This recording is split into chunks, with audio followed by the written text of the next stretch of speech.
अस्सलाम वालेकुम, मैं हूं मुस्तफ़ा एहसान। आप देख रहे हैं PNN टीवी। एक और खबर शामिल करते हैं गुजरांवाला से गैपको की, जहां गैपको के नए चीफ ने अपने ओहदे का चार्ज संभालकर फ्राइज की अदायगी का आगाज कर दिया है।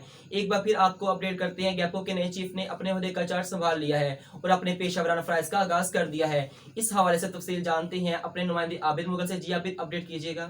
हाँ जी, बिल्कुल मुस्तफ़ा। नए गैपको चीफ इंजीनियर चौधरी मोहम्मद अमीन ने अपना चार्ज संभालकर फ्राइज़ की अदायगी का आगाज़ कर दिया है। बहसीयत चीफ गैपको अपने ओहदा का चार्ज संभालने गैपको हेडक्वार्टर आमद पर सबक चीफ गैपको मोहसिन रज़ा खान और दीगर अफसरान ने नए गैपको चीफ का गर्मजोशी से इस्तकबाल किया और इनको खुशामदीद कहा। बतौर गैपको चीफ अपने ओहदे का चार्ज संभालने वाले इंजीनियर चौधरी मोहम्मद अमीन ने 1987 में बतौर STO वापडा को ज्वाइन किया था और अपनी 33 साल सर्विस के दौरान ये गैपको, फेस्को और मैपको समेत दीगर अहम कंपनियों में कलीदी ओहदों पर अपने फ़राइज़ इंतहाई कामयाबी से अदा कर चुके हैं। नए गैपको चीफ इंजीनियर मोहम्मद अमीन जहां गुजरांवाला में अपना चार्ज संभालने से कबल फेस्को में बतौर चीफ इंजीनियर डेवलपमेंट अपने फ़राइज़ अंजाम दे रहे थे। गैपको अफसरान, यूनियन के नुमाइंदगान और मुलाजमीन की कसीर तादाद ने इंजीनियर चौधरी मोहम्मद अमीन को, जो नए गैपको के चीफ हैं, अपना ओहदा संभालने पर दिली मुबारकबाद दी है और गैपको की डेवलपमेंट और बेटरमेंट के लिए अपने भरपूर तावन का यकीन दिलाया है। जी आबिद मुगल हमारे नुमाइंदे हमारे साथ लाइन में मौजूद थे, जो हमें तफसीलात से आगाह कर रहे थे। आबिद, आपका बहुत शुक्रिया।